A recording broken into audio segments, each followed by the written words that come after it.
sa Papa Dudut Stories, ikaw ay hindi nag-iisa.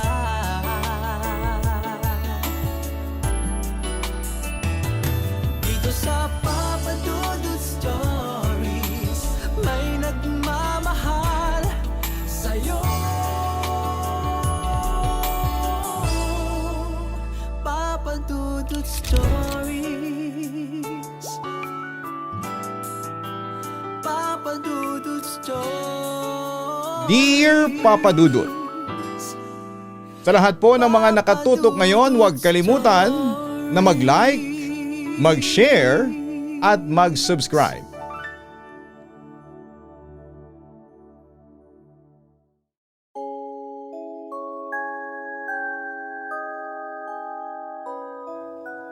Marahil ay marami ring nagtataka kung bakit may mga sugalan o inuman sa mga lamay.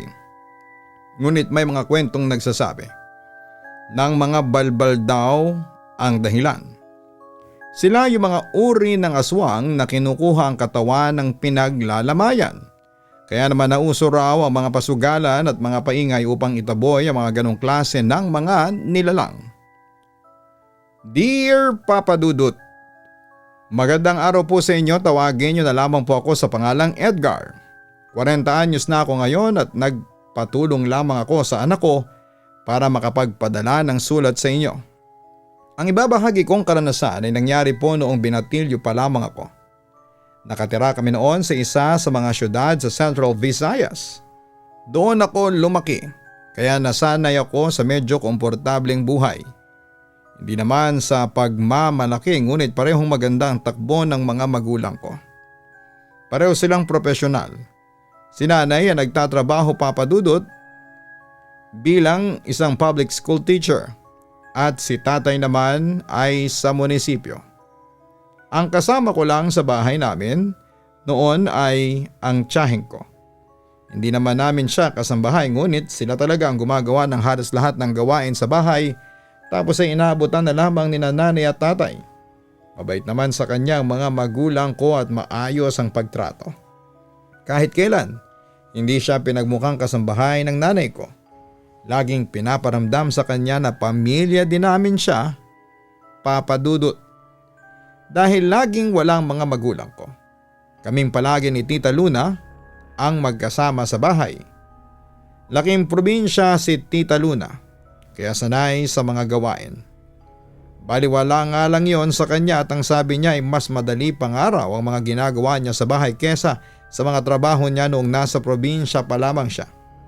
Ngunit isa rin sa mga nagustuhan ko sa kanya, kaya naging malapit kami sa isa't isa, ay yung mga kwento niya tungkol sa mga aswang.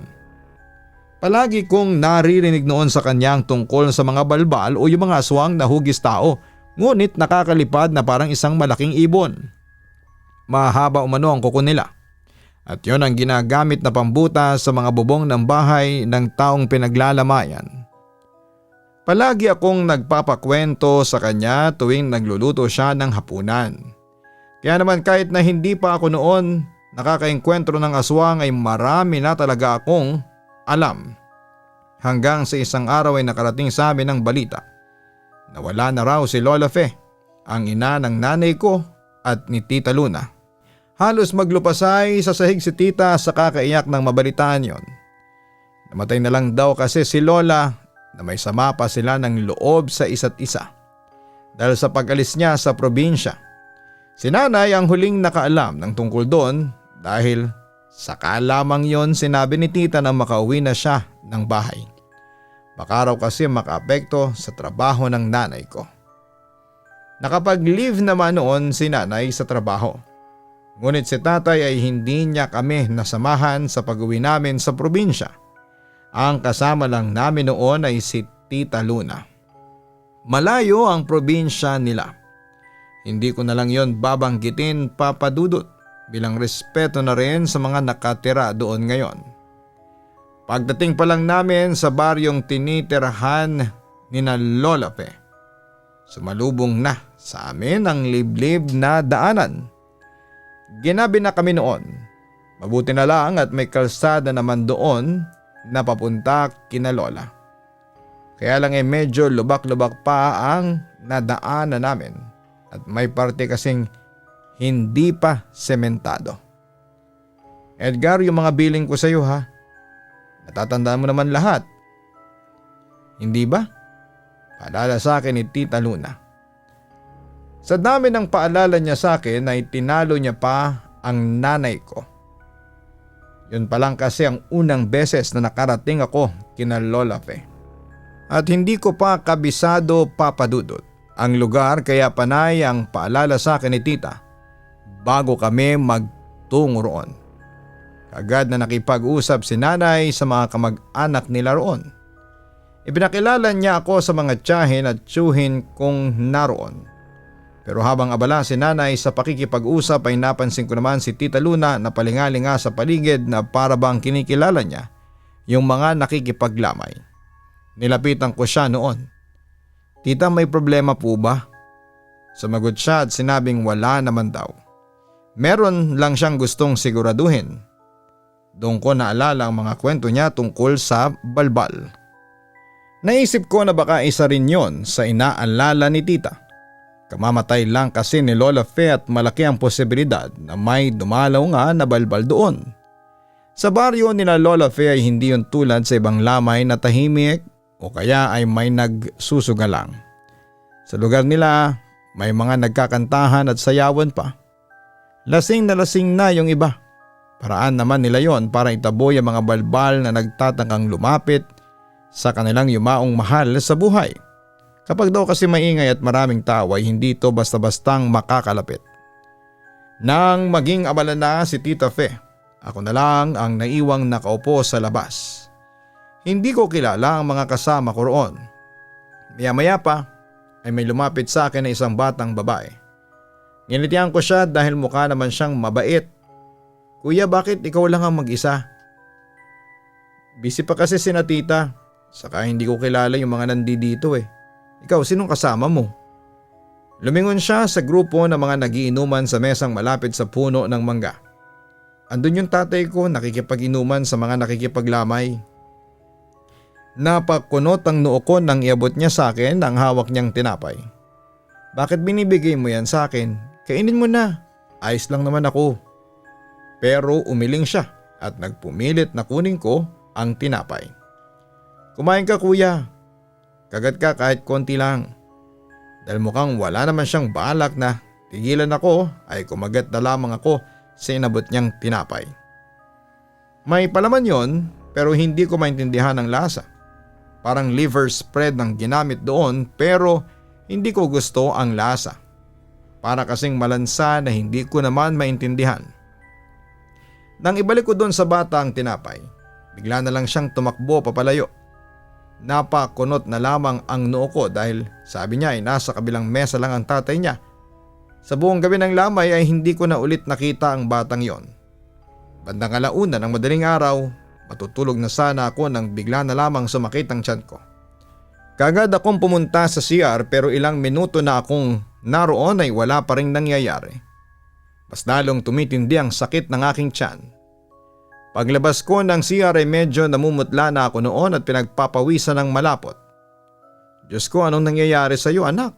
Bakit ganyan ang itsura mo? Nag-aalalang tanong ni nanay nang makita niya ako. Sobrang sakit po ng tiyan ko, nay. Kanina pa nga akong nasa CR pero wala naman akong mailabas. Lalo lang pong sumasakit. Nang oras na yon ay pumasok na rin sa bahay si Tita. Nang makita niyang nangyayari sa akin ay kaagad din siyang nag-alala. Naku naman Edgar, ang layo-layo pa naman ang ospital dito. Ano ba kasing kinain mo? Naku hindi pa nga kumakain niyang batang yan. Kaya nga siguro sumasakit ang tiyan. Sabi ni nanay kay Tita. Ngunit bigla ko naalala na may kinain nga pala ako noon. At yon ay ang tinapay na binigay sa akin nung batang bigla na lamang nawala. Nang sabihin ko yun kay Tita Luna, ay bigla na lamang siyang nagalit. Hindi ba't sinabihan na kita?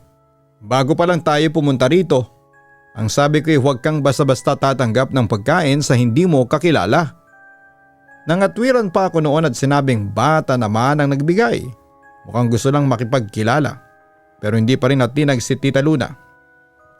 Kagad siyang naganap ng masasakyang tricycle sa labas para dalhin ako sa isang manggagamot. Yun lang po kasi noon ang meron sa baryo nila, walang doktor kasi wala namang malapit na klinik. Ako na lang ang sasama kay Edgar, ate.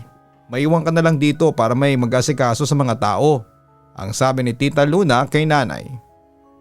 O sige, mag-ingat kayo. Mabuti na lang at may tricycle na dumating para maghatid ng makikipaglamay. Yun na lang din ang sinakyan namin papunta sa manggagamot. Saan kayo manang? Tanong ng driver habang tumatakbo ang tricycle. Makalampas lang po ng tulay, Manong.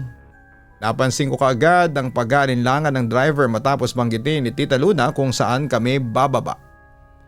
Manong, bakit? Tanong ni Tita.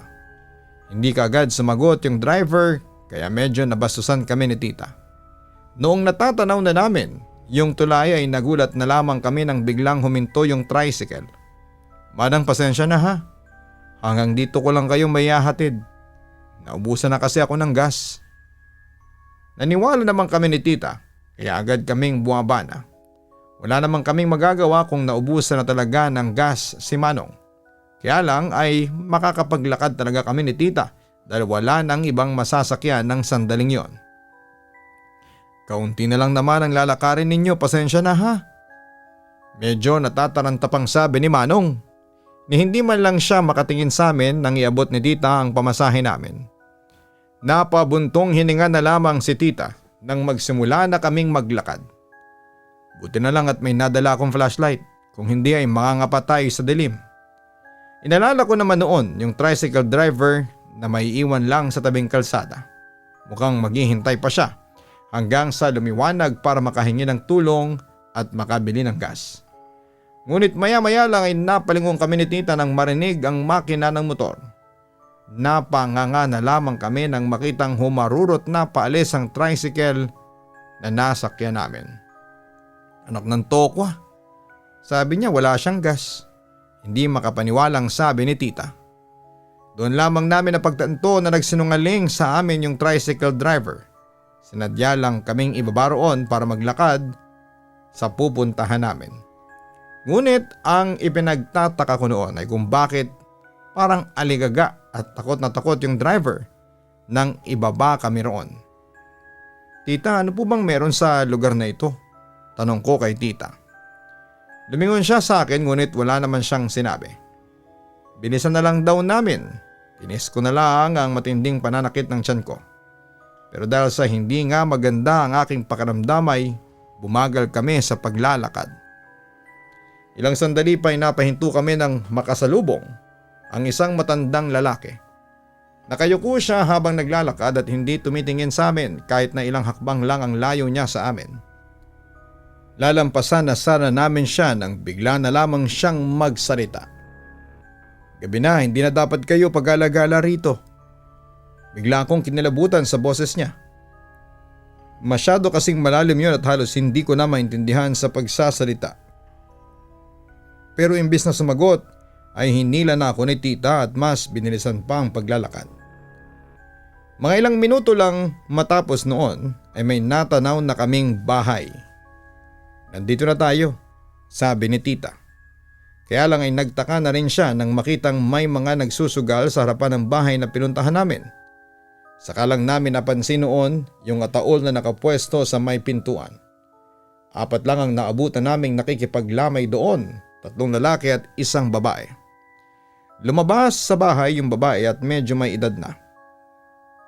Sa tansya ko, Papa Dudut, ay nasa edad 50 anyos na yon. Anong sadya mo rito, Luna? Nalaman ko na si Aling Delia palang kausap ni Tita. Siya raw yung manggagamot sa baryo na madalas takbuhan ng may mga karamdaman. Pasensya na sa abala, Aling Delia. Hindi ko alam na may lamay din pala dito sa inyo. Sino po bang namatay? Sumagot naman ang matanda. At sinabing asawa niyang nakaburol doon. Kamamatay lang din daw ng matanda. May pinag-uusapan pa sila ngunit halos magbulungan na lamang ang dalawa. Mukhang sinadya nila yon para hindi ko marinig. Maya-maya pa ay pinalapit na ako ni Tita Luna. Pinapasok na rin kami noon ni Aling Delia sa bahay niya. Sa may likuran kami ng bahay dumaan. Pagpasok pa lamang namin sa bahay ay sumalubong kaagad sa akin ang amoy ng mga halamang gamot. Nagtataka rin ako nang makitang may mga butil ng bawang na nakasabit sa may bubungan. Tita, para saan po yan bawang na nakasabit sa bubong? Pero sa halip na si tita ang sumagot ay si Aling Delia ang nagsalita.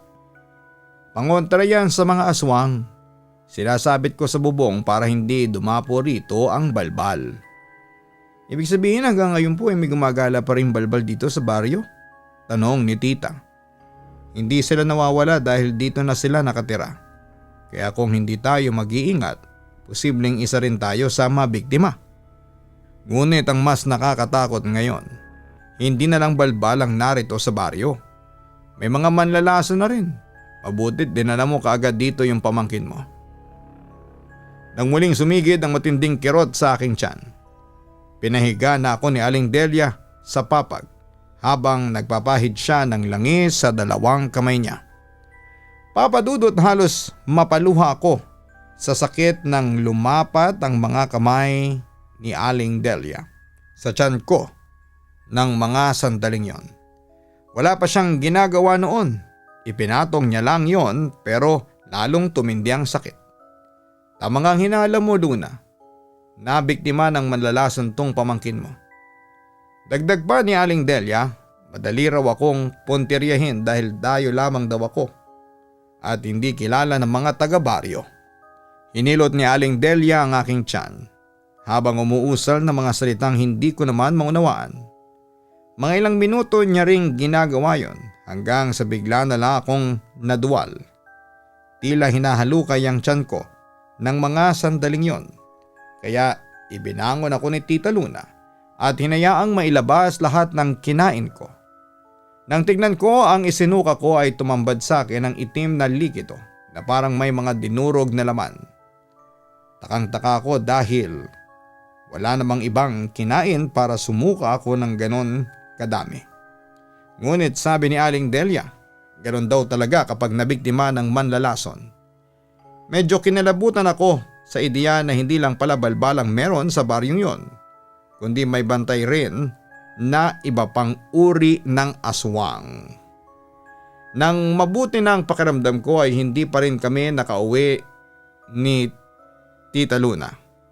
Wala kasing maghahatid sa amin. Sinubukan niyang magtanong-tanong sa mga nakikipaglamay doon dahil may nakita kaming may dalang motorsiklo. Kinausap niya ang may-ari kung pwedeng pakisuyuang ihatid kami pa uwi. Ngunit dahil abala sa pagsusugal ang may-ari noon ay napilitan kaming maghintay ng ilang oras. Inaabot na kami ng hating gabi sa bahay ni Aling Delia. Pinatuloy na lang muna niya kami sa maliit nilang sala. Bandang 12:30 na nang bigla kaming makarinig ng malakas na pagaspas sa hangin. Nagkatinginan sina Tita at Aling Delia. Sunod-sunod pang napamura noon ang matanda bago lumabas ng bahay. Dalang isang lubid. Tinanong ko si Tita kung para saan yon. Hindi yun basta-basta lubid lang. May orasyon at pangontra yon para sa mga aswang. Itatali ni Aling Delia ang ataul ng asawa niya para hindi mabuksan.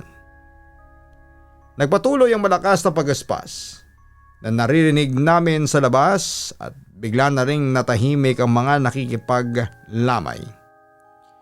Yung mag-asawa ay pumasok muna sa bahay ni Aling Delia dahil sa takot. Wala talagang lamay na pinapalampas sa mga hayop na yan, sabi nung lalaki. Doon ko napagtanto na lahat pala ng lamay sa baryong yon ay ginagambala ng mga balbal. Kanya-kanya lamang sila ng ginagawang pangontra para hindi makalapit sa mga mahal nila sa buhay na yumauna. Ilang sandali pa ay narinig na lang namin ang pagbagsak ng mabigat na bagay sa bubong.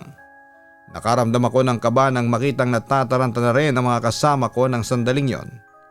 Dinig ko na rin ang sigawan sa labas. Yung ibang nakikipaglamay ay nagtatakbuhan na pauwi. Nilapitan ako ni Tita Luna at hindi niya ako iniwan ng mag-isa doon. Mas lalong lumakas ang kalabog sa bubong na parang may nagwawala roon. Mula sa loob ay kitang-kita namin kung paanong nayupi ang yerong bubong ng bahay ni Aling Delia. Panay ang pagmumura ng matanda sa labas at may mga salita rin siyang sinasambit na hindi ko talaga maintindihan. Sinubukan ko noong sumilip sa may bintana ngunit halos takasan ng kulay ang buong katawan ko. Nang makita yung anino ng malaking ibon na nakadapo sa bubungan. Maliwanag kasi ang sinag ng buwan ng gabing yon at madilim sa may tapat ng bintana. Kaya kitang-kita roon ang anino ng nilalang na nasa bubungan. Kung natutulog lamang ako ng sandaling yon ay baka inisip ko nang nananaginip lamang ako. Pero hindi ganon ang nangyari. Nagsimulang magsaboy ng asin si Aling Delia sa bubungan. Matapos yon ay narinig ko ulit ang malakas na pagaspas ng hangin. Hanggang sa makita kong lumapit yon sa malaking puno sa tabi ng bahay. Lumika ito ng malakas na ingay dahil lumagatik-tik yung sanga ng puno at naglalagaan ang mga dahon.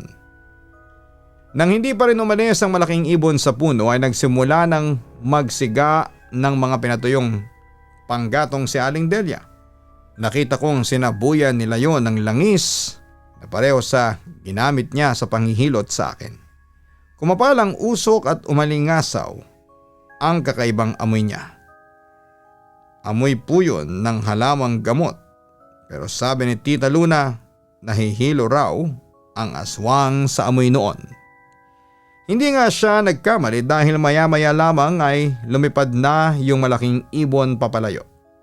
Doon lang nakahinga ng maluwag ang mga nakikipaglamay. Dahil naabala na sa pagsusugal yung kinausap ni Tita na may-ari ng nakaparadang motorsiklo ay nagpasya na yon na ihatid na kami pauwi. Ngunit bago kami umalis, may hiningi muna si Tita kay Aling Delia. Hindi ko na nakita kung ano yon at hindi na rin ako nakapagtanong dahil nagmamadali na siyang makauwi. Nagbayad naman ng pamasahe ang tiyahin ko sa may-ari ng motorsiklo. Pagdating namin sa bahay, kagad akong sinalubong ni nanay at kinumusta. May tinatanong din siya noon kay Tita pero hindi ko na narinig ang pinag-uusapan nila.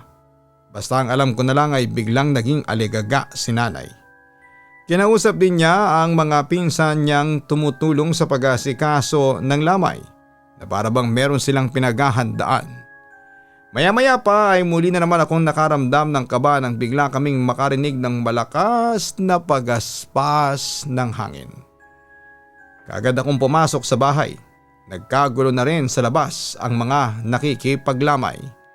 Pero ang bawat isa sa kanila ay parang alam na nila ang gagawin. Wala ni isang umalis sa pwesto at nagpatuloy sa inuman ng iba. Yung iba naman ay hindi na rin umalis sa pwesto kahit nakikiramdam sila sa paligid. May mga malalaking puno rin sa paligid ng bahay ni na Lola Fe. Ngunit nasa labas pa yon ng bakod kaya walang ibang madadapuan ang naririnig naming ibon. Nandito na yung balbal pare. Sabi na nga ba't naamoy rin yung bangkay dito? Sabi nung isa sa mga nagsusugal. Tinapik ako ni Tita Luna sa balikat at sinabihang magpahinga na muna sa kwarto. Pero dahil sa kuryosidad ko ay hindi muna ako natulog. Nakiramdam lamang ako sa paligid. May bintana naman ang kwartong pinagamit sa akin ni Tita at may grills din yon kaya hindi basta-bastang mapapasok. Narinig naming dumapo ang malaking ibon sa puno sa labas ng bakuran ni na Lola. Matagal yung nanatili doon habang pinapagaspas ang malaking pakpak. Ngunit ang pinagtataka ko, hindi ito makalapit sa mismong pinaglalamayan. Ilang sandali pa ay nakita ko sa labas si nanay at Tita Luna. Kumuha sila ng mga panggatong at mga tuyong dahon sa kayon sinindihan. Tulad ng ginawa ni Aling Delia.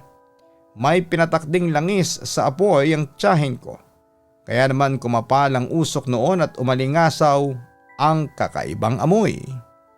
Maya-maya lang ay nagulat ako nang biglang magsalita si Tita Luna. Sumigaw siya para paalisin ang malaking ibon. Hindi ko makakalimutan ang sinabi niya na kilala niya raw kung sino yon, kaya wag nang pagtangkaan pa ang kanilang ina. Walang ano-ano'y bigla na lamang lumipad ang malaking ibon papalayo. Nagpalakpakan pa nga yung mga nakikipaglamay sa ginawa ni Tita Luna. Pagpasok niya sa bahay, kaagad ko siyang tinanong kung talagang kilala niya kung sino ang aswang na dumalaw sa lamay. Yung matandang nakasalubong natin habang papunta, kina Aling Delia. Isa siya sa mga pinaghihinalaang aswang dito sa baryo. Nagulat ako sa sinabi niyang yon. Dahil nang makita namin yung matanda ay mukhang wala namang kakaiba sa itsura nito. Pero naging aswang yun, tita. Hindi ba binalaan niya pa tayo? Hanggang sa ipaliwanag sa akin ni tita ang dahilan. Hindi raw kami pag-iinteresa ng aswang na kung tawagin ay balbal dahil mas kaakit-akit para sa kanila ang bangkay ng isang tao. Lalo na kung kamamatay lamang. Ngunit minsan ay sila rin mismo ang gumagawa ng paraan para mamatay ang taong nakukursunadahan nila na maging biktima. Nakikipagtulungan sila sa mga aswang na kung tawagin ay manlalason. Doon ko naalala ang batang nagpatikim sa akin ng tinapay bago ako halos mahimatay sa pananakit ng tiyan. Napagtanto ko na kung hindi pala ako na agapang gamutin ay tiyak na pareho lamang kami ng sasapitin ni Lola. Ngunit doon ko rin naintindihan na sa unang punta ko pa lamang sa baryo ay nakursunodahan na agad ako ng aswang. Kaya naman tinandaan ko na ang mga bilin sa akin ni Tita Luna. Hindi na ako tatanggap ng pagkain sa taong hindi ko naman kilala. 3 gabi lang na ibinurol si Lola. Sa araw ng libing ay hinintay ni Tita na umalis ang mga tao. Nagtaka ko noon kung bakit kasama namin si Aling Delia nang makalis na ang mga nakipaglibing. Saka ko lang napagtanto kung bakit naiwan pa rin kami roon.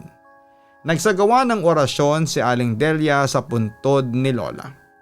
Nagalay naman kami ng panalangin para sa ikakapayapa ng kaluluwa ni Lola. Nang mailibing na siya, ay saka lang kami nakauwi. Pero kahit nakalis na kami sa baryo ay bitbit ko ang karanasang hindi ko makakalimutan. Hindi ko po akalaing ako mismo ang makakakita ng nilalang na laman lamang noon ng mga kwento ni Tita Luna. Nakakatakot pala kapag nandun ka na mismo sa sitwasyon na yon. Hindi ko rin makakalimutan na minsan na rin akong nabiktima ng aswang. Mabuti na lamang at agad akong nagamot ni Aling Delia. Kung hindi, baka hindi na ako kasama ni nanay sa pag-uwi. Sa ngayon ay madalas ko ring may kwento sa mga anak ko ang tungkol doon, Papa Dudut. May iba sa kanila na hindi naniniwala pero hindi na mahalaga sa akin yon. Ako naman ang nakaranas noon kaya alam ko sa sarili ko na totoo ang nakita ko at naranasan ko. Hanggang dito na lamang po ang aking kwento, Papa Dudut. Maraming salamat po and God bless sa inyong channel. Lubos na gumagalang, Edgar. Maraming salamat, Edgar, sa pagbabahagi mo ng iyong kwento. Hindi talaga madaling kalimutan ang mga nakakakilabot na karanasan kahit na maraming taon pa ang dumaan. Maraming kakaibang pangyayari noon sa mga probinsya na tanging ang mga taong nakaranas lamang ang nakakaalam. Ngunit ang pagbabahagi mong ito ay magiging daan din para maging bukas ang iba sa pagbabahagi ng mga kwento nila. Sa mang lugar tayo mapunta, ugaling maging mapagmatsyag at kilalanin muna ng mabuti ang mga taong nakakasalamuha. Nang sa ganoon ay maiwasan natin ang mga pangyayaring magdudulot sa atin ng trauma o karanasang hindi natin gugustuhing pagdaanan pa.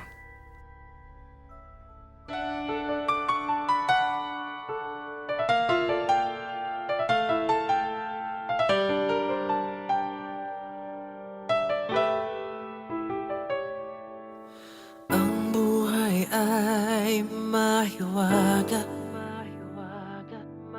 laging may lungkot at saya. sa Papa Dudut Stories. Laging may karamay ka.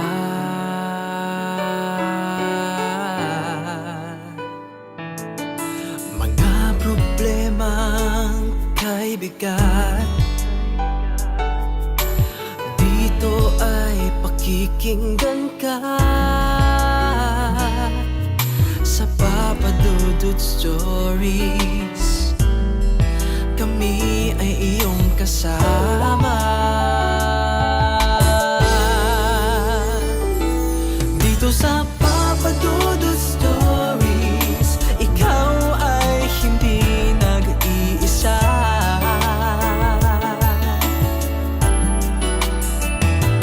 Dito sa Papa Dudut Stories, may nagmamahal sa'yo. Papa Dudut Stories, Papa Dudut Stories, Papa Dudut Stories.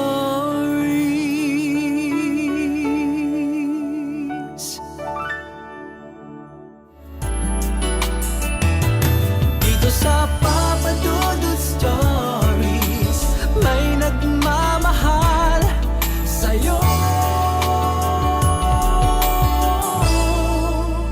Papa Dudut Stories, Papa Dudut Stories. Hello mga ka-online, si Papa Dudut po ito. Nag-enjoy ka ba sa ating kwento ngayong araw? Huwag kalimutan na i-share, mag-like at mag-subscribe. Maraming salamat po.